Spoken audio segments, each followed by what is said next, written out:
어떤 아버지에게 아들이 하나 있는데 그 아들을 아버지가 너무 사랑해요. 그 어려서부터 그 아들을 키웠으니까 그 아들에 대해서 누구보다 잘 알고 있잖아요. 자기 아들에 대한 기대가 있습니다.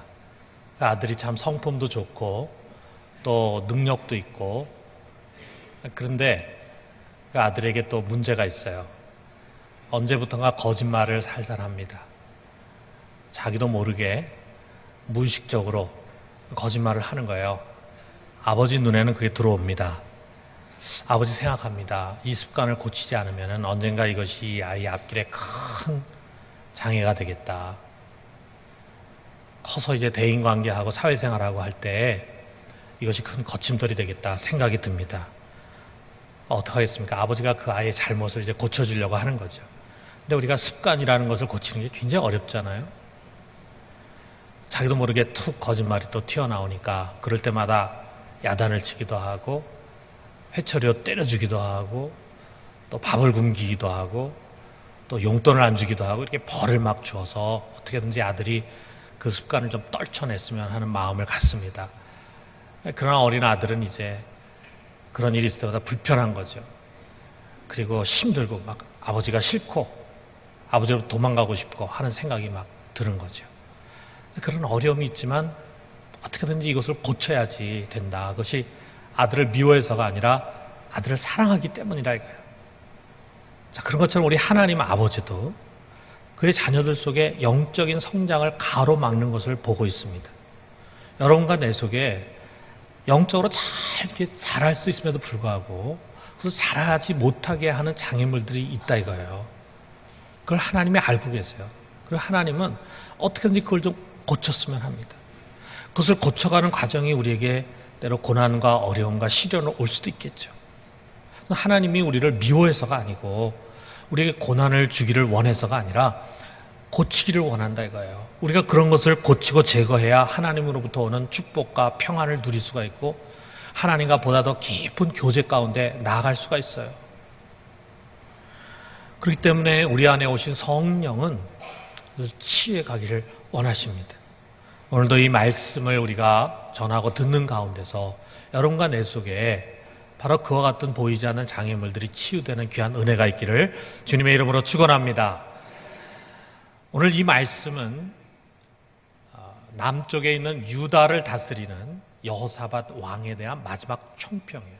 그러니까 25년 동안 유다의 왕으로 다스렸는데 어떤 왕이었느냐라고 하는 것에 대한 총평이 간략하게 소개가 되고 있습니다.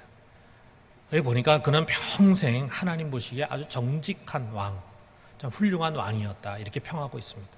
그는 정말 우상을 다 타파했고 그리고 또 전쟁 가운데서도 믿음으로 전쟁을 하면서 전쟁에서 승리해서 나라의 태평성대를 이루고 하나님 주시는 평안을 맛보게 했어요. 훌륭한 왕입니다.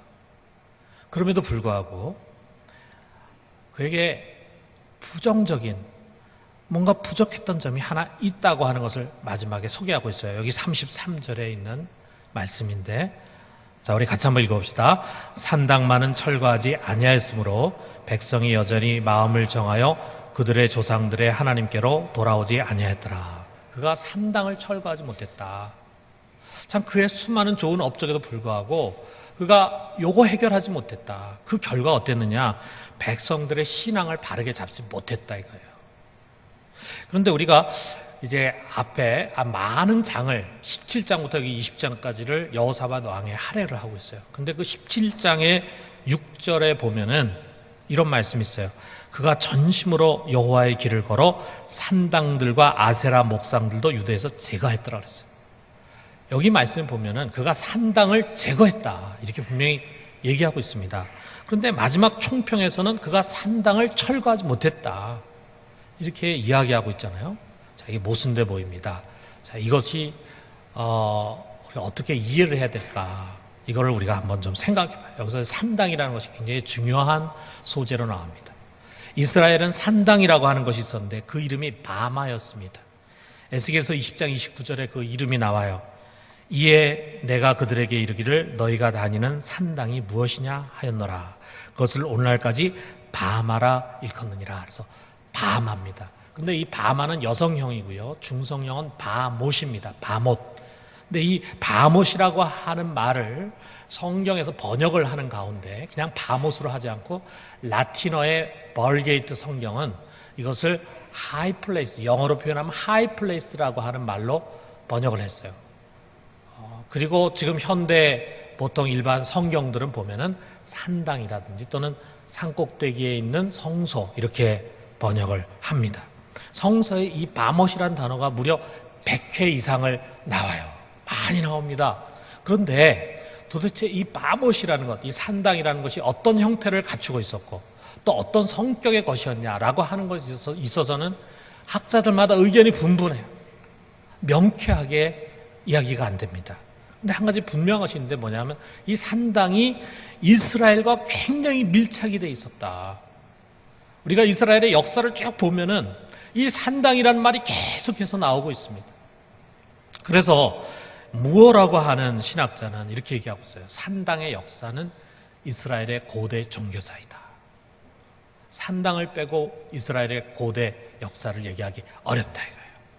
자, 근데 여러분, 이 산당이라는 것은 본래 이스라엘의 종교 처소가 아니라 가나안 족속들의 종교 처소였습니다. 그들은 중앙의 성전을 갖지 않았고 자기가 사는 가까운 곳에 산당을 세웠는데 주로 어디다 세웠냐면 산꼭대기에 세우든지 또는 푸른 나무 아래 세웠다 그랬어요.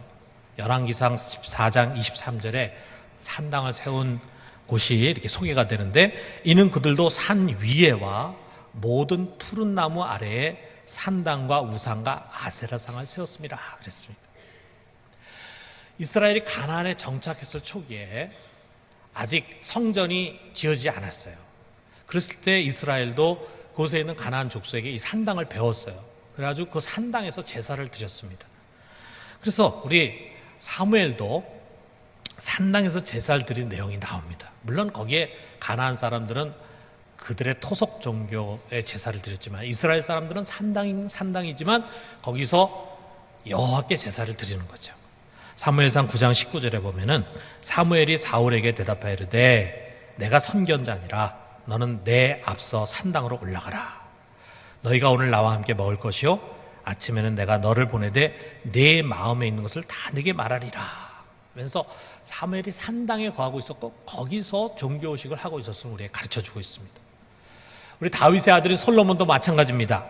열왕기상 3장 2절에 3절에 보니까 그때까지 여호와의 이름을 위하여 성전을 아직 건축하지 아니했으므로 아직 성전이 건축되지 않았기 때문에 백성들이 산당에서 제사하며 솔로몬이 여호와를 사랑하고 그의 아버지 다윗의 법도를 행하였으나 산당에서 제사하며 분향하였더라.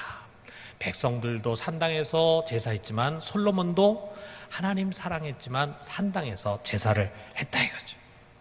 그 뒤에 솔로몬에 의해서 예루살렘에 성전이 세워졌지만 그래서 그 안에 법궤를 모시고 거기서 제사를 드리기도 했지만 그러나 이 산당의 습관이라는 것이 고쳐지질 않았습니다. 왜 그랬을까? 우리가 유축컨대 예루살렘이라고 하는 것은 멀잖아요. 산당은 가까운 데 있어요. 예루살렘은 1년에 3번 절기 때 찾아갑니다. 그러나 산당은 하시러 언제든지 갈 수가 있다 이거예요. 그리고 지금까지 산당에서 사무엘도 제사 드리고 또 솔로몬도 제사 드리고 산당에서 제사 드린 것이 불법이 아니었어요. 그러다 보니까 일반인들에게 이 산당이라는 것이 여전히 친숙한 그런 종교적인 처소가 된 것입니다.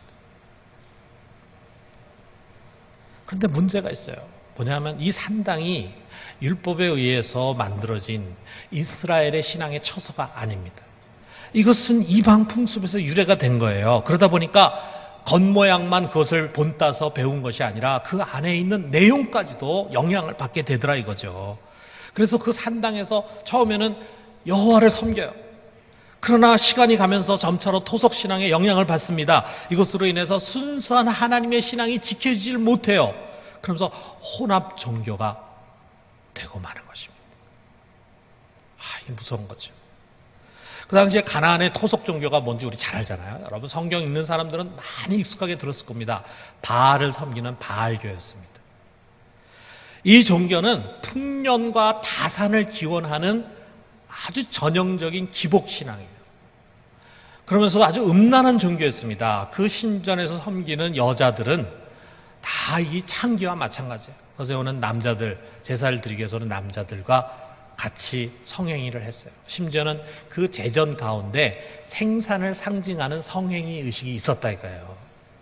그러니까 이 바알 종교라고 하는 것은 이스라엘의 신앙을 이렇게 더럽혔을 뿐만 아니라 이스라엘의 윤리를 아주 오염시키는 무서운 우상이었어요. 그런데도 이상하지 않겠죠, 여러분? 뒤에 우리가 나누면 여러분 이해하겠지만 이 바알 신앙이라는 것이 얼마나 호소력이 있는지 모릅니다.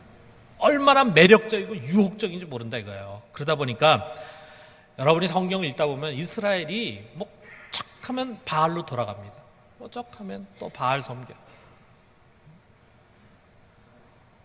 끊임없이 이 우상에 오염이 됩니다. 그러다가 이제 하나님을 경외하는 그야말로 하나님 옆에 정직한 그런 왕이 집권을 하잖아요. 그럼 제일 먼저 하는 게 뭡니까? 똑같아요. 이 바알과 아세라상을 두드려 부수는 거예요. 그리고 사람들의 신앙을 이제 회복을 시키는 겁니다. 그런데 그 정직한 왕들조차도 산당은 제거하지 않았어요. 제거하지 못했어요. 열왕기하 12장 2절에서 3절에 보면은 요아스 왕이라고 하는 한 왕에 대한 소개가 이렇게 됩니다. 요아스는 제사장 여호와야다가 그를 교훈하는 모든 날 동안에는 여호와 보시기에 정직히 행하였을 때 다만 산당들을 제거하지 아니하였으므로 백성이 여전히 산당에서 제사하며 분향했더라. 참 정직한 왕인데 산당만큼은 제거하지 않았다. 그래서 백성들이 거기서 여호와께 제사라고 분향을 했다.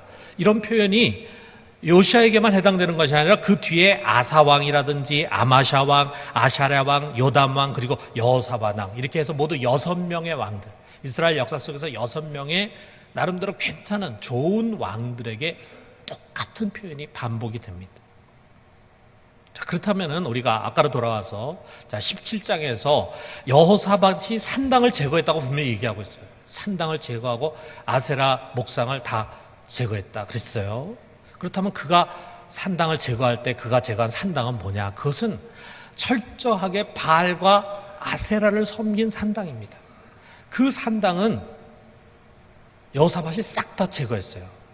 그런데 마지막 20장 총평에서 그가 산당을 철거하지 못했다라고 할 때 그 산당은 무슨 산당이냐면 여호와를 섬기는 산당이었다 이거예요.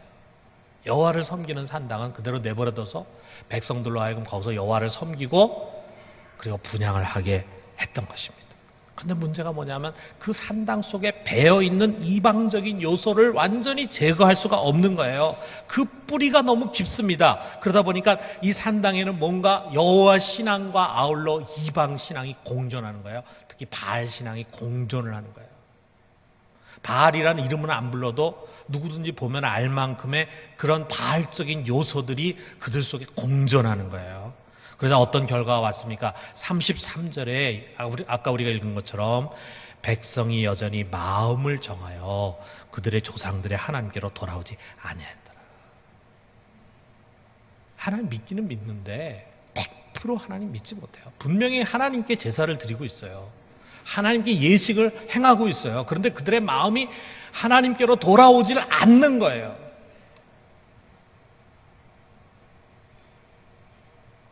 마음 한쪽 공간은 항상 다른 것이 차지하고 있어요. 세상신, 세상 풍습, 세상 가치. 오늘 우리 시온 찬양대에서 찬양하는 가사가 아주 굉장히 제가 아주 은혜스럽고 좋았습니다. 나의 마음과 나의 생각, 그것이 오직 주님만 섬기게 하소서. 바로 그거거든요. 나의 마음과 나의 생각, 그것이 오직 주님만 섬기게 하소서. 이렇게 돼야 되는데 그게 안 되는 거예요. 그게. 이런 혼합주의는 이스라엘의 힘과 신앙을 약화시킵니다. 그리고 조금만 기회가 되면 다시 바알 신앙으로 훌쩍 넘어가게 만들었어요. 호세아서 7장 9절에 호세아가 이렇게 외칩니다. 에브라임이 여러 민족 가운데서 혼합이 되니 그는 곧 뒤집지 않은 전병이로다. 이방인들이 그의 힘을 삼켰으나 알지 못하고 백발이 무성할지라도 알지 못하는도다. 이스라엘이 혼합이 돼버렸다 이거야. 그러니까 어떻게 됩니까? 이스라엘이 그의 힘을 삼켜버려요. 힘이 없어지는 힘이. 하나님만을 섬길 때 그들이 가졌던 그 힘, 그것을 그들은 가질 수가 없는 거예요. 여호사밧의 경우도 마찬가지입니다. 그가 죽었죠. 그리고 그의 아들은 나쁜 왕이에요. 여호람이 즉위를 했는데 모든 것이 달라져. 그래서 그 다음 장인 역대하 21장 11절에 보니까 여호람이 또 유다 여러 산에 산당을 세워 예루살렘 주민으로 음행을 하게 하고 또 유다를 미혹하게 하였으므로 또다시 바알 신앙으로 돌아가고 말았어요. 각 산당에 다시 바알 신전이 바알 우상과 아세라 우상이 세워지고 사람들이 거기다 절을 합니다. 결국 이런 일을 계속 반복하는 거예요. 6왕이 나오면서 계속 반복합니다. 좋은 왕이 나왔을 때 그것을 제거하고 나쁜 왕이 나왔을 때는 그것을 다시 세우고 그럼에도 불구하고 산당은 없애지 못해. 그러다가 여러분 잘 아는 것처럼 히스기야 왕 때 그리고 그 다음을 이은 요시야 왕 때 이 산당을 완전히 이스라엘에서 제거해버립니다. 역대하 32장 12절에 보니까 이 히스기야가 여호와의 산당들과 제단들을 제거해버리고 유다와 예루살렘에 명령하여 이르기를 너희는 다만 한 제단 앞에서 예배하고 그 위에 분향하라 하지 아니하느냐. 요시야 때는 더합니다. 요시야 때 보니까 열왕기하 23장 19절에서 20절에 보니까 전에 이스라엘 여러 왕이 사마리아 각 성읍에 지어서 여호와를 경노하게 하던 산당을 요시야가 다 제거하되 베델에서 행한 모든 일대로 행하고 또 거기 있는 산당의 제사장들을 다 제단 위에서 죽이고 사람의 해골을 제단 위에서 불사르고 예루살렘으로 돌아왔더라. 히스기야도 이 산당을 다 제거했지만 요시야는 그보다 더 철저하게 산당을 회파해가지고 그 산당에서 일하고 있던 산당의 제사장들 다 죽여요. 그리고 그들의 해골을 아예 그냥 불을 살라버려요. 완전히 그 자취도 남지 않게 다 없애버렸다. 그래서 우리가 이스라엘 역사 속에서 히스기야와 요아시아 때 종교 개혁이 일어나는 거죠. 개혁이라고 하는 것은 그냥 점진적으로 변화되는 것이 아니라 완전히 뒤엎는 것입니다. 그 완전히 뒤엎는 것의 가장 중요한 것이 뭐냐면 산당을 제거해버리는 거예요. 6명의 좋은 왕들도 손을 대지 못했던 그 산당을 이 두 왕이 완전히 제거를 했습니다. 그래서 이스라엘의 순수한 신앙을 회복할 수 있었어요. 여러분, 이스라엘의 이 산당이라는 거 있잖아요. 산당. 참 무서운 겁니다.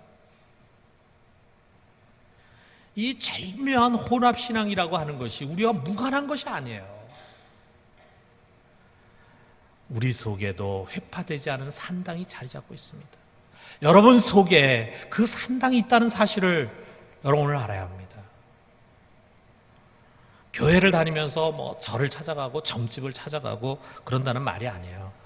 뭐 이런 소위 종교 혼합주의의 경우에는 우리는 별로 없어요. 바다 건너 일본은 다릅니다. 많은 일본의 그리스도인들이 그들 밑바닥엔 말이죠. 이 민족 종교인 신도이즘이 있어요. 우리는 남의 나라 신도이즘이니까 거부하고 배격했는데 일본 사람들은 실제로 신사참배에 그리스도인들도 신사참배를 별로 종교적으로 문제시하지 않았어요. 그냥 국가에 충성하는 일이라 이렇게 생각했다 이거예요. 그러니까 이런 종교적인 혼합주의가 일본의 기독교를 현저하게 약화시키는 겁니다. 우리 다행히도 우리 한국 기독교에는 그런 영향이 별로 없어요. 종교 혼합주의는 없습니다. 그러나 우리 한국의 그리스도인들뿐만 아니라 세상의 모든 그리스도인들에게는 절묘한 혼합신앙의 유혹이 있습니다. 뭔가 하나님만 섬기기가 어렵다 이거예요. 하나님께 마음을 전적으로 돌릴 수 없게 만드는 많은 것들을 우리가 꿰차고 신앙생활을 하고 있어요. 신앙에 올인하지 못한 채 우리의 마음이 분산이 됩니다.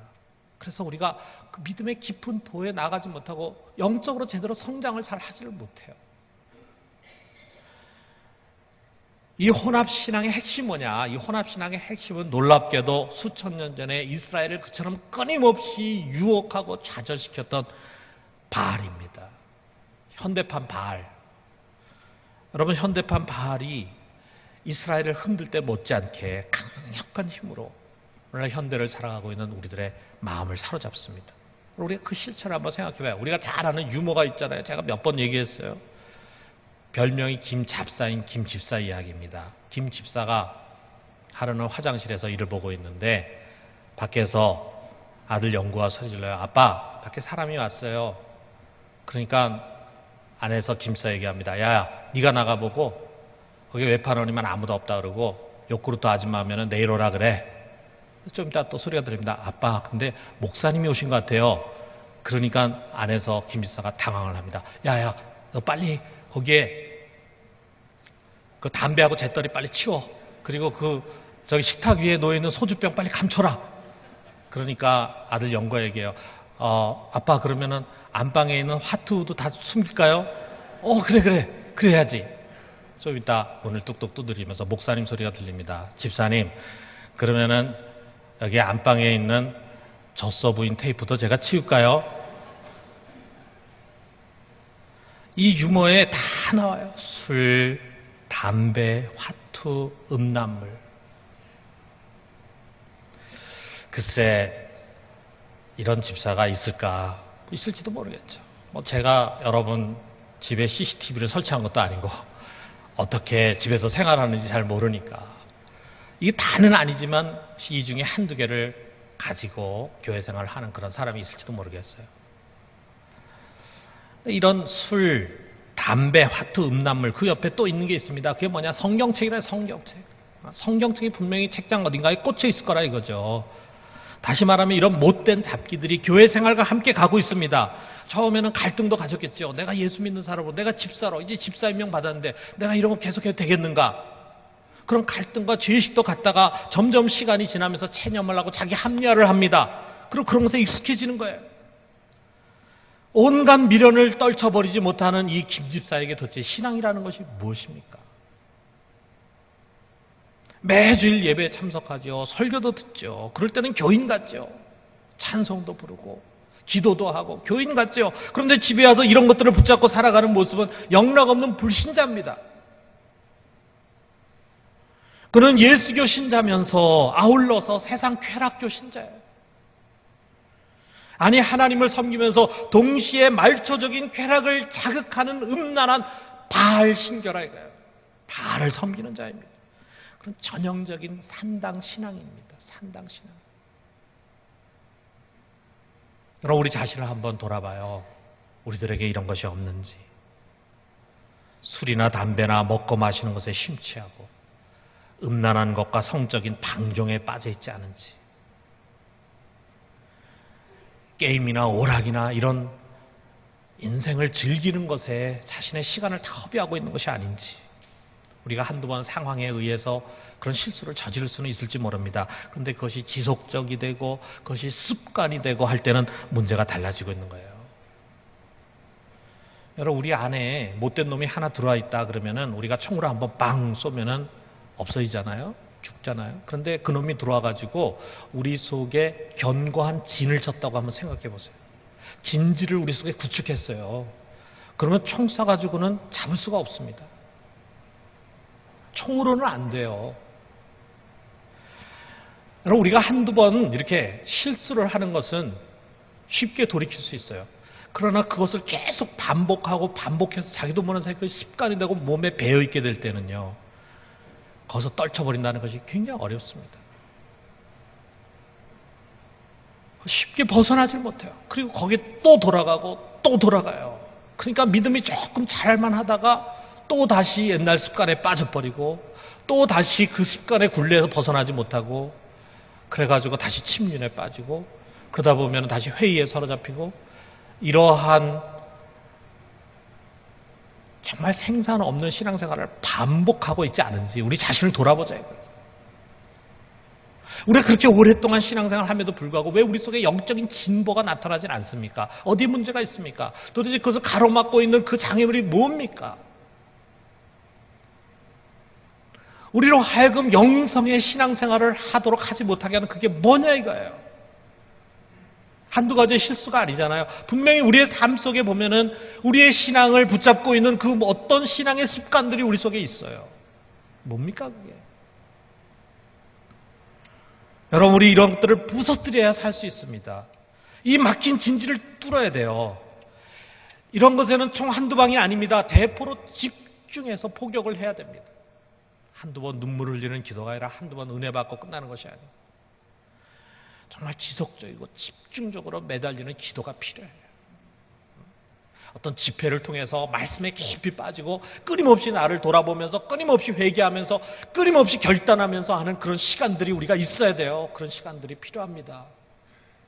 우리가 늘 바쁘게 살아가다 보니까 그저 찔끔찔끔 은혜를 받다가 다시 원위치로 돌아가고 찔끔찔끔 뭘 깨달았다가 마음의 기쁨이 있다가 또다시 옛날 생활로 돌아가고 도무지 믿음이 자랄 수 있는 기회를 우리가 얻지를 못해. 우리 속에 너무나 견고한 진지가 자리를 잡고 있습니다. 부서뜨려야 돼요. 이런 것만이 아니에요, 여러분. 여러분, 바알교는 정말 음란하면서 사람들의 쾌락을 자극하는 그런 종교일 뿐만 아니라 기복신앙이에요. 기복신앙이라고 하는 것은 현실 종교라는 말입니다. 말은 뭐냐면요.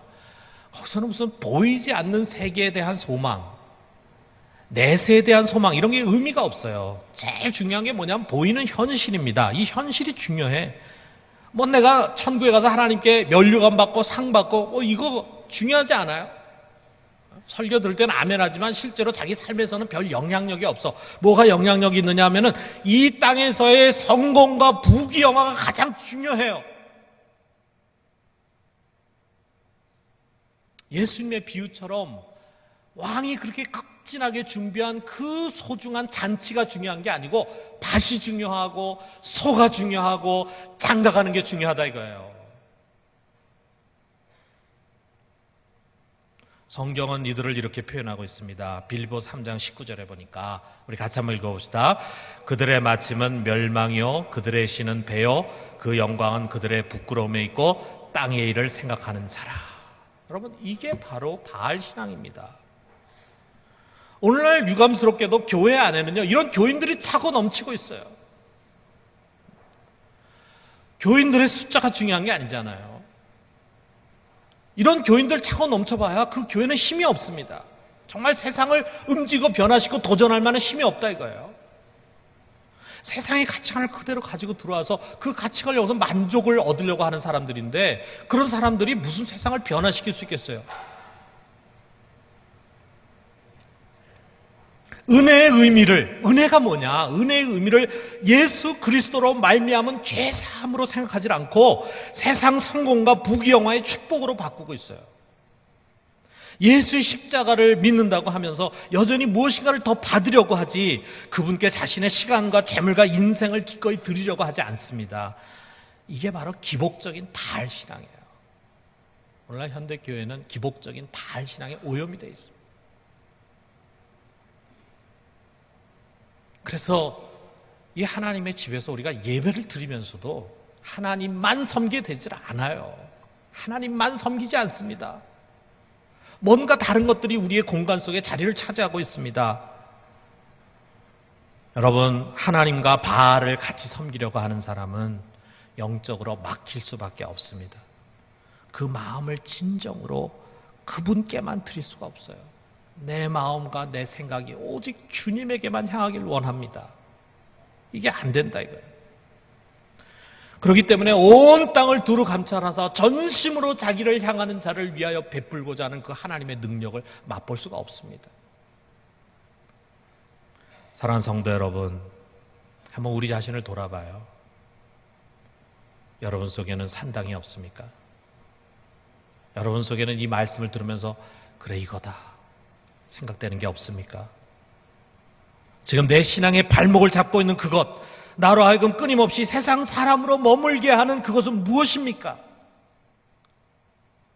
여러분, 정말 히스기야와 요시야가 한 것처럼 그 숨겨진 산당을 남겨두지 말고 철저히 회파해야 합니다. 부서뜨려야 합니다. 그 산당을 정말 부서뜨릴 수 있기를 주님의 이름으로 축원합니다. 여러분, 우리가 그것을 부서뜨려야 합니다. 부서뜨리지 않으면 우리도 모르는 사이에 우리는 하나님을 믿는다고 하면서도 바알을 믿는 바알교 신자가 되고 있어요. 그것을 다 부서뜨리고 이제 전심으로 주께 우리의 마음을 고착시키는 우리 모두가 되기를 주님의 이름으로 축원합니다.